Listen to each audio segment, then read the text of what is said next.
এই যে দেখো আজকে আবার শীতল করছি। শীতলটা আমার ভীষণ প্রিয়। অনেকেই বলেছো যে শীতলটা তুমি খুব বেশি খাও। হ্যাঁ, আমি খুব বেশি খাই, কারণ আমার শীতলটা ভীষণ প্রিয়।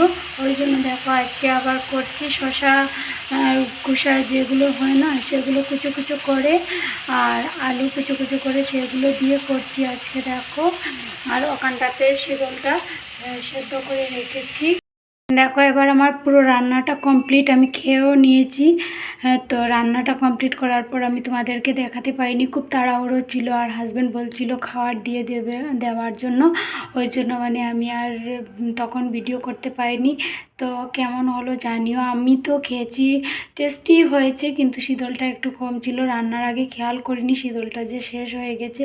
ওই জন্য আর আমি মানে তখন যে শীতলটা কম আর গিয়ে বাজার থেকে আনতে হবে সেটা আর বলিনি। ওই যে দুটো ছিল ওইটুকু দিয়েই রান্না করে নিয়েছি।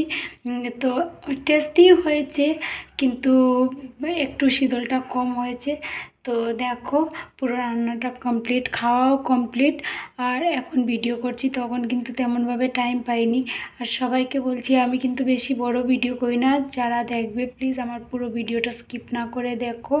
আর তোমরা কারা কারা এভাবে বানিয়ে খেতে ভালোবাসো প্লিজ জানিও। ওয়েস্ট বেঙ্গলের দাদা দিদিরা তো শীতলটা চিনেই না, ওই জন্য তাদেরকে বলবো কি করে বলো। ওরা আমাকে বলে যে শীতলটা কি করে রান্না করতে হয় জিজ্ঞেস করে, তো আমি বলে দিয়েছি অনেকজনকে। তো জানিও কেমন হয়েছে। আমার ভীষণ ভালো লাগে, মাছের চাইতে সেটা আমার ভীষণ ভালো লাগে আর কি খেতে। বিশেষ করে এটার যে গন্ধটা মানে স্মেলটা খুবই ভালো লাগে।